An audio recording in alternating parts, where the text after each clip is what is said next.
अभी मैंने प्रण किया कि कंस का शासन तो खत्म कर देना है। मैं एक राष्ट्रवादी हूँ और सनातन धर्मी। मुझे राष्ट्रवादी होने का, सनातन धर्मी होने का जो है मुझे सजा मिला। क्या बिहार का सबसे बड़ा अपराधी मैं था? सबसे बड़ा हत्यारा मैं था? शराब की तस्करी मैं करता हूँ? हम जवाब देंगे दयानिधि मारन को। हम डरेंगे नहीं। काहे नहीं कर रहे हैं लोग? काहे नहीं दयानिधि मारन के ऊपर एनएसए लगा रहे हैं लोग, जो बिहार और यूपी के लोगों को जो है टॉयलेट साफ करने वाला बोलता है।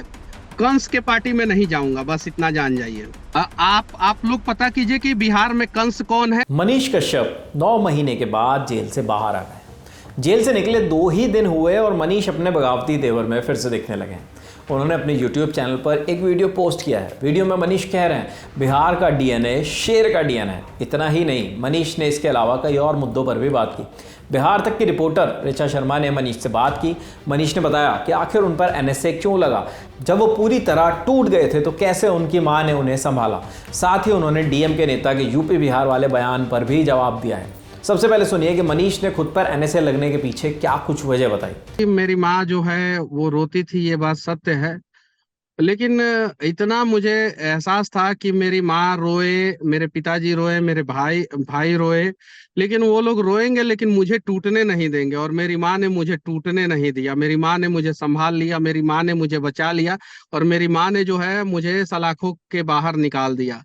मैं एक राष्ट्रवादी हूँ और सनातन धर्मी हूँ। सनातन धर्म में पैदा हुआ हूँ तो मुझे गर्व है इस बात का। और मुझे राष्ट्रवादी होने का, सनातन धर्मी होने का जो है मुझे सजा मिला।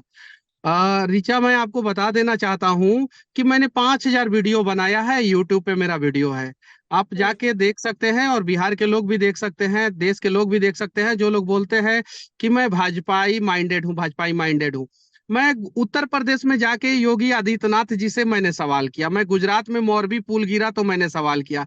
नितिन गडकरी के मंत्रालय एनएचएआई से मैं लगातार सवाल करता हूँ। मैंने 5,000 वीडियो बनाया। जब जदयू और बीजेपी की सरकार थी बिहार में, उस समय भी मैं एम्बुलेंस पे खड़ा हो के हॉस्पिटल में घुस घुस के मैंने वीडियो बनाया। उस समय मेरे ऊपर कभी किसी ने एफआईआर नहीं किया। मुझे उस समय दबाया नहीं गया। उस समय एक पत्रकार का गला नहीं घोटा गया। उस समय एक यूट्यूबर का गला नहीं घोटा गया। और जो विपक्षी पार्टी कहता है कि पक्ष जो है पत्रकारों का गला घोट रहा है, यूट्यूबरों का गला घोट रहा है, वही विपक्षी पार्टी ने साजिश करके, 2 राज्यों की सरकारों ने साजिश करके जो है मुझे जेल में डाला, मेरे ऊपर एनएसए लगाया। लेकिन कमाल की बात यह है कि मदुरई हाई कोर्ट, जो मद्रास हाई कोर्ट का बेंच है, उसने एनएसए क्वेश कर दिया। और मैं फिर से कहना चाहता हूं कि 5,000 में से 4,000 वीडियो जो है मेरा जो है वो भाजपा सरकार से सवाल करते हुए।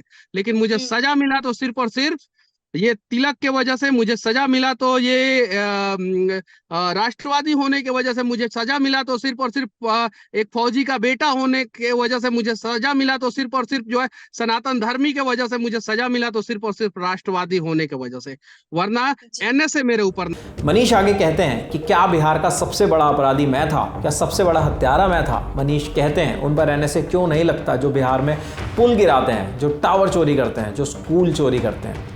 क्या बिहार का सबसे बड़ा अपराधी मैं था? सबसे बड़ा हत्यारा मैं था? शराब की तस्करी मैं करता हूँ? ड्रग्स जो है रोज बिहार में आता है, उड़ता पंजाब के जगह पे आज उड़ता बिहार हो चुका है। क्या मैं वो काम करता हूँ? मैं बिहार के गरीबों के लिए आवाज उठाता हूँ। उन लोगों के ऊपर एनएसए क्यों नहीं लगा? पुल जो गिरा देता है, पुल जो ध्वस्त हो जाता है, हवा में उड़ा देता है पुल, ट्रेन चोरी होता है बिहार में, टावर चोरी होता है बिहार में, पुल चोरी होता है बिहार में, स्कूल चोरी होता है बिहार में, अस्पताल चोरी होता है बिहार में, और वो चोरों के ऊपर जो है एनएसए नहीं लगता है, और मनीष कश्यप के ऊपर एनएसए लगा के जो है भेज दिया जाता है। मनीष ने डीएम के सांसद दयानिधि मारन के बयान का भी जिक्र किया। कहा, वो कहते हैं कि तमिलनाडु में यूपी और बिहार वाले हिंदी भाषी लोग टॉयलेट साफ करते हैं। इस खबर की जब मैं पुष्टि करूंगा तो मुझ पे एनएसए लगा देंगे। मनीष बोले, दयानिधि मारन को जवाब हम देंगे। ट्विटर पे मैंने देखा, आप देखिए यहाँ पे एक फोटो है जिसमें यूपी बिहार के हिंदी भाषी तमिलनाडु में टॉयलेट साफ करते हैं। इस खबर की पुष्टि मनीष कश्यप नहीं करता है। जैसे पुष्टि करता वैसे एनएसए लगा देगा लोग, ये लोग फिर से मेरे ऊपर। अब मनीष, बताइए। आपको बता दूं कि ये डीएमके के नेता हैं दयानिधि। इन्होंने इससे पहले भी डीएमके के नेता नहीं, स्टालिन जैसा बोला। स्टालिन एक बार मुख्यमंत्री फिर के से भाई इन्होंने हैं कहा ये। कि बिहार के लोग जो है तमिलनाडु में जाके जो हिंदी भाषी है वो टॉयलेट साफ करते हैं। टॉयलेट साफ करते हैं। तो अब बताइए, बिहार के जो एक राजा के राजकुमार जो हैं 1 मार्च को 2023 में जाके बर्थडे केक काटने गए थे कि टॉयलेट साफ करने गए थे? वो बताए ना, क्या करने गए थे? वो टॉयलेट साफ करने गए थे कि बर्थडे केक काटने गए थे? वो बताएं, बताएं। ये दयानिधि मारन को जवाब दे। हम जवाब देंगे दयानिधि मारन को, हम डरेंगे नहीं। वो जानती है ना करुणानिधि का परिवार कितना बड़ा है, और इधर जो है एक राजा, और राजा का परिवार जो है पूर्व राजा का राजकुमार, और उनका परिवार कितना बड़ा है। ये दोनों परिवार से हम अकेले टकराएंगे, हमको कोई डर नहीं है। अब बताइए ना, ये इस पे जवाब काहे नहीं दे रहे हैं लोग? इस पे प्रेस कॉन्फ्रेंस काहे नहीं कर रहे हैं लोग? काहे नहीं दयानिधि मारन के ऊपर एनएसए लगा रहे हैं लोग, जो बिहार और यूपी के लोगों को जो है टॉयलेट साफ करने वाला बोलता है? जबकि हमारे यहाँ के ना जाने कितने जो है आईएएस आईपीएस जो है वहां पे डीजीपी बने हैं, तमिलनाडु में डीजीपी बने हैं।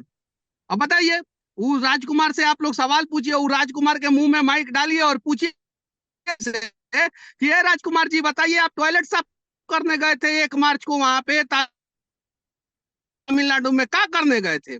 और किस कश्यप पे एनएसए लगाया? और जब मनीष कश्यप पे एनएसए लगाए तो ऐसा जो बात बोला है उसके भी ऊपर एनएसए लगाइए, और मनीष कश्यप को मदुरई के जेल में भेज दिए, उसको पकड़ के बेऊर पटना में भेज दीजिए।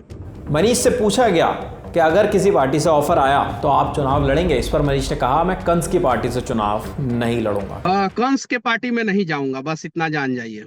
ये कंस कौन है आपके लिए? आप लोग पता कीजिए कि बिहार में कंस कौन है। बिहार के भोले भाले लोगों को जो है वो सजा कौन दे रहा है? श्री कृष्ण क्या करते थे? गैया का चारा का व्यवस्था करते थे। कंस क्या करता था? गैया का चारा खा जाता था,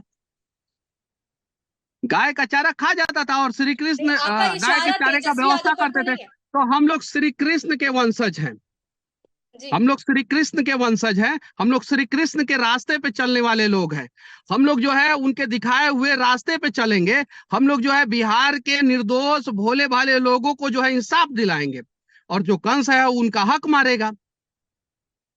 तो इशारों में कहीं ना कहीं आप तेजस्वी यादव पर तो ये बात नहीं कह रहे? आपको पता है मैडम, इसीलिए आप ऐसा बोल रही हैं। बिहार की तस्वीर बदलने को लेकर मनीष बोले कि बिहारी के डीएनए में शेर होता है, जिस दिन ये शेर जाग गया उस दिन बिहार बदल जाएगा। कहना चाहता हूँ कि हम बिहार के लोग अगर सुधर गए, 12 करोड़ से ज्यादा हमारी जनसंख्या है, हम सुधर गए, हम जग गए, और हमारे अंदर का शेर जग गया।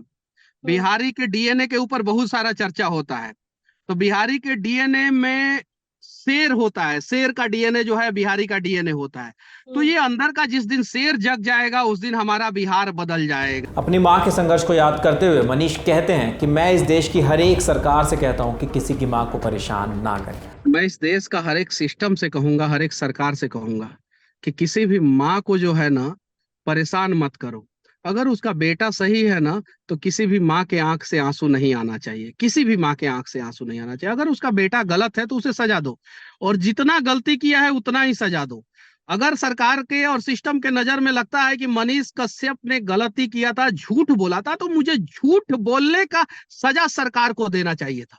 हालांकि मैंने झूठ नहीं बोला था, मैंने सत्य दिखाया था, लेकिन मुझे झूठ बोलने का सजा देना चाहिए था। मुझे तो आतंकवादियों वाला सजा इन लोगों ने दे दिया, एनएसए मेरे ऊपर लगा दिया। मैंने कौन सा बम ब्लास्ट किया था? मैं कौन सा AK-47 लेके गुजरा था? मैं कौन सा हैंड ग्रेनेड किसी के ऊपर फेंक दिया था?